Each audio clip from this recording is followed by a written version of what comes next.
What's up, gang? How you guys doing? It is Lieutenant Sound Blue, 28-year law enforcement veteran and the author of the Top 25 Mistakes en Route to the Good Life, second edition, coming at you today with my daily podcast. Lucky number 13, episode 113, that is. And I'm here today because I love to give value. I do love to give value. I do love to help people to have a better life, to achieve what they want. And I have a couple of things that I wrote down that I want to talk about today. But before I get into that, I just want to tell you guys, just broke my fast about half an hour ago, around 7:30 after my evening spin class. And I just broke it with something light, a light salad, kale salad to be exact, and with a little bit of balsamic vinegar and some olive oil, right? So, when I broke my fast, right, the first thing that I thought about was just eating a lot of stuff, right? Just going, just all in. And I think that would totally and completely defeat the purpose of me doing my fast to heal my digestive system. So, I gradually get back into my meals and things that I eat, and a lot of things I'm going to cut back on. I'm not going to eat a lot of things that I was eating before my fast. And you guys already know that I'm on my little 90-day sobriety kick. I jump started that thing with my fast, and you guys saw me the last. I was miserable just starting off that. And I was doing it from a point of shame, and at this point in time, I'm doing it because that is what I like to do. I like to challenge myself. I like to push myself. So, in saying that, guys, I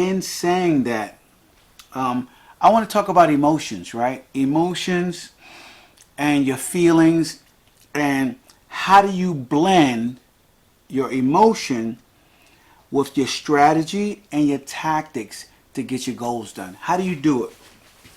I am a firm believer. Believe it or not, guys, I heard somebody talking about this today, and they were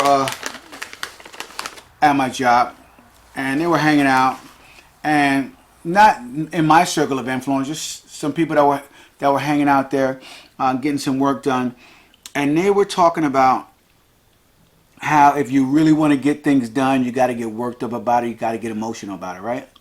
So when I heard them say that, I didn't do what I usually do, which is talk too much, right? I kept my mouth shut. I stayed as stoic as possible and allowed them to go on and on and on and talk about their strategy or what they were using to get things done. Now, mind you, they didn't look like they were really getting things done in their lives because they were there doing their own transactions, right? They were trying to get things done on their own. And as far as I looked, none of them looked to be living the lifestyle that I wanted. And I'm not talking about money, right? Even though none of them really had money. What I'm talking about is happiness, right? True happiness. Having something that they truly makes them feel good about themselves, and maybe even doing some things that make them feel good about what they're doing. But I didn't see that look on any of those faces. I didn't see nobody driven. I didn't see nobody excited. I just saw a group of people just doing what I see a lot of groups of people doing. Just shooting the shit. Just talking about things that aren't proven. They haven't gotten them done. Right? So I wanted to investigate this further, right? And I let them move on because they weren't part of my crowd, and I let them have their conversation. I let them do whatever they did. Nobody asked my opinion, and I didn't give it. So I feel good about that, right? But anyway, as they moved on and they started talking about something else as they got together, and I think they even exchanged some phone numbers, right? They were really masterminding. And so when they were done, I wanted to do some investigation about this, and I wanted to find out with myself how many times did I use emotion, right, and blend it with my strategy and tactics to get things done in my life, and how far did I get?